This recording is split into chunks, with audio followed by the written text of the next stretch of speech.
샬롬 할렐루야. 출애굽기 20장 8절에서 11절입니다. 안식일을 기억하여 거룩하게 지키라. 엿새 동안 힘써 네 모든 일을 행할 것이나 일곱째 날은 네 하나님 여호와의 안식일인즉 너나 네 아들이나 네 딸이나 네 남종이나 네 여종이나 네 가축이나 네 문 안에 머무는 객이라도 아무 일도 하지 말라. 이는 엿새 동안에 나 여호와가 하늘과 땅과 바다와 그 가운데 모든 것을 만들고 일곱째 날에 쉬었음이라. 그러므로 나 여호와가 안식일을 복되게 하여 그 날을 거룩하게 하였느니라. 아멘. 십계명 네 번째, 제4계명 첫 번째입니다. 십계명 중 제4계명인 안식일을 기억하여 거룩히 지키라 라고 하신 말씀에 대해 증거하겠습니다. 안식일의 유래와 의미 살펴봅니다. 예수 그리스도를 영접한 뒤에 신앙생활을 하면서 가장 기본적으로 지켜야 하는 두 가지는 주일 성수와 온전한 11조입니다. 온전한 11조와 헌물이 하나님의 물적 주권을 인정해 드리는 믿음의 행함이라면 주일 곧 안식일을 지키는 것은 하나님의 영적 주권을 인정해 드리는 믿음의 행함이지요. 안식일이라는 것은 주 안에서 안식을 누리는 날, 곧 주 안에서 편히 쉬는 날을 의미합니다. 안식일의 유래는 창세기 2장 1절에서 3절에 나오지요. 천지와 만물이 다 이루니라. 하나님의 지으시던 일이 일곱째 날이 이를 때에 마치니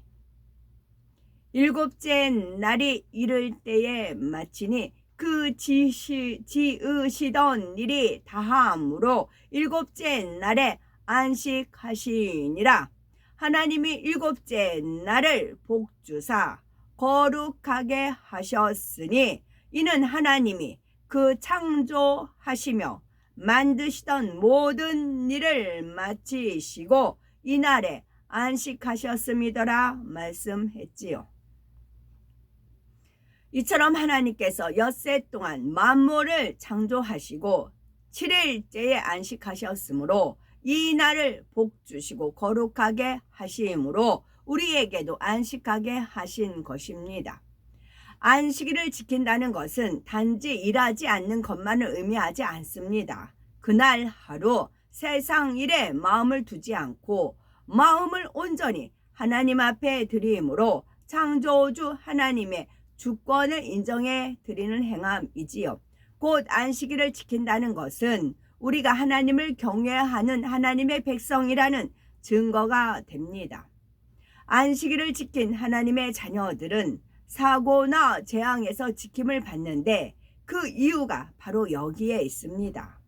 하나님께서 명하신 안식일을 지킨다는 자체가 하나님의 백성이라는 증거가 되므로 원수마귀 사단이 시험 환난을 주고자 송사해도 하나님께서 지켜주실 수가 있는 것이지요. 그러나 안식일을 지키는 것 같은데 지킴받지 못하는 경우도 있지요. 졸음과 잡념에 사로잡혀 하나님께서 받으실 만한 예배를 드리지 않은 경우입니다. 물론 아직 믿음이 연약하여 잡념이 틈탄 경우나 어쩌다 몸이 너무 피곤하여 잠시 졸았다면 하나님께서도 각 사람의 믿음의 분량과 중심을 아심으로 긍휼히 여겨주십니다. 그러나 믿음이 있다 하는 사람이 습관적으로 잡념과 졸음에 사로잡힌다면 하나님 앞에 무례히 행하여 담만 쌓는 것이니 지킴받기 어렵습니다. 안식일을 거룩히 지키라는 계명을 정녕 믿음으로 지키는 사람이라면 하나님께서 명하신 다른 계명도 지키면서 살아갑니다.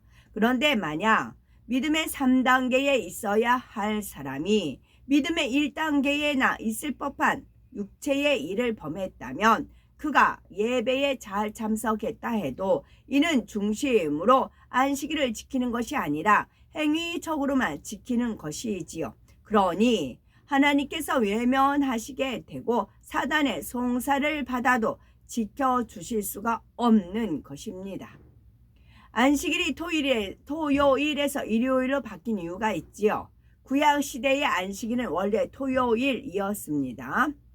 오늘날도 유대인들은 여전히 토요일을 안식일로 지키지요. 그러나 예수 그리스도를 믿고 구원받은 우리는 일요일을 안식일로 지키며 이날을 주일 곧 주님의 날이라고 부릅니다. 왜 안식일이 토요일에서 일요일로 바뀌게 되었을까요? 바로 우리가 예수 그리스도 안에서 참 안식을 누릴 수 있게 된 날이 일요일이기 때문입니다. 아담 이후 죄인이 된 인류에게는 참된 안식이 없었습니다. 죄의 주관자인 원수마귀 사단의 종이 되어 고달픈 삶을 살며 죄의 짐으로 인해서 영혼이 눌려 있었지요. 이에 하나님께서는 독생자 예수님을 보내온 인류의 죄를 대속하게 하시고 우리로 하여금 영원한 안식을 누릴 수 있게 해주셨습니다. 예수님께서는 인류의 죄를 지고 십자가에 달려 죽으셨지만 장사된 지 사흘 만에 모든 사망 권세를 깨뜨리고 부활하셨지요. 이 사실을 믿는 자마다 죄의 사함을 받고 부활하신 주님과 연합하여 부활의 소망에 동참할 수 있게 되었습니다. 죄에서 자유함을 얻어 참 안식과 장차 천국에서 영원한 안식을 누릴 소망을 갖게 된 것이지요. 이렇게 죄인 되었던 인류에게 소망을 주시고 참 안식과 기쁨을 주신 날이 바로 일요일입니다. 이는 예수님께서 금요일에 십자가 상에서 운명하셨고 3일 만에 곧 안식 후 첫날인 일요일 새벽 미명에 다시 살아나셨기 때문입니다. 이처럼 주님께서 구원의 사역을 완성하시고 우리에게 참되고 영원한 안식을 주신 날이 바로 일요일이기 때문에 우리는 이날을 안식일로 지키는 것입니다. 하나님께서 안식일을 거룩하게 하시며 하나님의 백성에게 이 날을 지키게 하신 이유는 비록 세상에서 경작받으며 힘들게 살아가는 인생들이라도 신령한 것을 기억하게 하시려는 것이지요. 썩어질 육의 세상에서 헛된 것만 바라고 사는 것이 아니라 천지 만물과 모든 사람의 주인이 되신 하나님을 기억하며 영원한 안식을 소망할 수 있게 하신 것입니다. 그런데 그림자인 구약시대가 지나고 말씀의 본체이신 예수 그리스도께서 오셔서 우리에게 참 안식을 주셨습니다. 마태복음 12장 8절에 예수님께서 인자는 안식일의 주인이니라 하셨지요. 안식일의 주인이란 예수님께서 안식일을 명하시며 그 날을 주관하신 하나님과 근본 하나이며 모든 영혼들에게 참 안식을 주시는 주인이라는 말씀이지요. 그러니 안식일의 주인인 주님께서 부활하여 우리에게 참 안식을 주신 날이 참된 안식일이 됨은 당연한 일입니다. 마태복음 5장 17절에 보면 내가 율법이나 선지자를 폐하러 온 줄로 생각하지 말라. 폐하러 온 것이 아니요 완전케 하려 함이로라 하셨지요. 주님께서 사랑으로 율법을 완성하신 가운데 우리가 일요일을 안식일로 지키는 것은 그 안식일의 축복을 온전하게 누리고 있는 것입니다. 이런 영적인 의미를 아는 주님의 제자들은 주님께서 부활하신 날을 주의 날 곧 주일이라고 부르며 이 날을 참 안식의 날로 지켰습니다. 요한계시록 1장 10절에는 주의 날에 내가 성령에 감동하여 내 뒤에서 나는 나팔 소리 같은 큰 음성을 들으니 하여 주께서 부활하신 일요일을 주의 날이라고 칭하고 있지요. 또 사도행전 20장 7절에 보니 안식 후 전날에 우리가 떡을 떼려 하여 모였더니 기록하고 있는데 여기서 떡이란 하나님 말씀을 의미합니다. 일요일에 제자들이 모여 사도 바울의 설교를 듣고 은혜를 나누며 영혼의 안식을 누리고 있는 장면이지요. 구약에서도 이렇게 안식일이 일요일이 안식일로 지켜질 것을 이미 암시하고 있습니다. 레위기 23장 10에서 12절에 너희는 내가 너희에게 주는 땅에 들어가서 너희의 곡물을 거둘 때에 우선 너희의 곡물의 첫 이삭 한 단을 제사장에게로 가져갈 것이요 제사장은 너희를 위하여 그 단을 여호와 앞에서 연락되도록 흔들되 안식일 이튿날에 흔들 것이며 너희가 그 단을 흔드는 날에 1년 되고 흠없는 수량을 번제로 여호와께 드리고 했습니다. 곧 하나님께서 이스라엘 백성에게 주신 가나안 땅에 들어가서 안식할 때 처음 수확한 곡식으로 제사를 드리는 날이 바로 안식일 다음 날입니다. 여기서 처음 수확한 곡식은 부활의 첫 열매이신 주님을 의미하고요. 1년 되고 흠없는 수량 또한 영적으로는 하나님의 어린 양이신 예수 그리스도를 의미합니다. 그러니 이 말씀은 바로 안식 후 전날 화목 제물로 드려진 우리 주님께서 부활의 첫 열매로 나오심으로 주를 믿는 이들에게 부활과 안식을 주실 것을 나타냅니다. 끝으로 안식일을 거룩하게 지키는 방법입니다.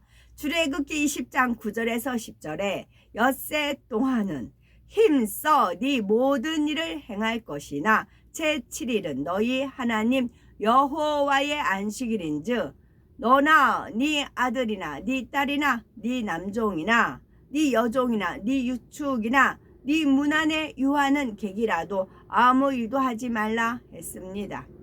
그래서 유대인들은 안식일에 음식을 만들거나 무거운 물건을 옮기는 것, 장거리를 여행하는 것 등을 모두 안식일을 범하는 노동이라 여깁니다. 물건을 매매하는 것은 당연히 안 되는 일이지요. 그런데 하나님께서 명하시는 안식은 단순히 노동하지 않는 것만을 의미하지 않습니다. 가령 세상 사람들이 직장에 나가지 않고 야외로 놀러 가거나 집에서 쉬며 오락을 즐기는 것을 안식한다고 말하지는 않지요. 이런 것은 육체적인 쉼에 불과하며 육적인 안식이 우리에게 참 생명을 주지는 못합니다. 그래서 이사야 58장 13에서 14절에 만일 안식일에 네 발을 금하여 네 성일에 오락을 행치 아니하고 안식일을 일컬어 즐거운 날이라 여호와의 성일을 존귀한 날이라 하여 이를 존귀히 여기고 네 길로 행치 아니하며 네 오락을 굳지 아니하며 사사로운 말을 하지 아니하면 네가 여호와 안에서 즐거움을 얻을 것이라. 내가 너를 땅의 높은 곳에 올리고 네 조상 야곱의 업으로 기르리라 하셨습니다. 이 말씀처럼 영적인 안식을 누리는 것은 그 날을 하나님의 성일로 여김으로 하나님 안에서 즐거움을 얻는 것입니다. 그러기 위해서는 안식일 하루는 세상 일에 얽매이지 않고 성전에 나와 신령과 진정으로 예배를 드리며 성도의 교제를 나누어야 하지요. 월요일부터 토요일까지 열심히 일하며 온 집에 충성해야 하지만 주일만은 온전히 하나님께 드려야 하며 그럴 때 하나님께서 주시는 참된 기쁨과 평안이 임하고 영적인 믿음이 성장합니다. 설교를 통해 하나님의 마음과 하나님의 뜻을 알게 되고 한 목소리로 하나님을 찬양하는 가운데 성령의 충만함을 입게 됩니다. 안식일에 일하지 않는다 해도 하루의 수입이 줄어서 손해를 보는 것이 아니고 하루 더 일한다고 해서 더 유익을 얻는 것도 아닙니다. 6일 동안 일하고 주일을 지키면 전능하신 하나님께서 7일만큼의 수입을 주시며 그 이상으로 넘치도록 채워주실 수가 있지요. 반면에 안식일을 지키지 않고 7일간 일해서 겉보기에는 수입이 늘어났다 해도 하나님께 지킴받지 못하면 사고나 질병 등으로 뜻밖의 손실이 생기고 수입보다 오히려 지출이 커집니다. 뿐만 아니라 하나님의 주권을 무시했으니 구원과도 거리가 멀어집니다. 그래서 하나님께서는 안식일을 지키는 것을 십계명에 명시해 두셨고, 심지어 안식일에 일하다가 잡힌 어떤 사람을 돌로 쳐서 죽이도록 명하셨지요. 이렇게 엄격한 형벌로 경계해서라도 백성들이 안식일의 중요성을 기억하여서 사망의 길로 가지 않도록 하신 것입니다. 아멘.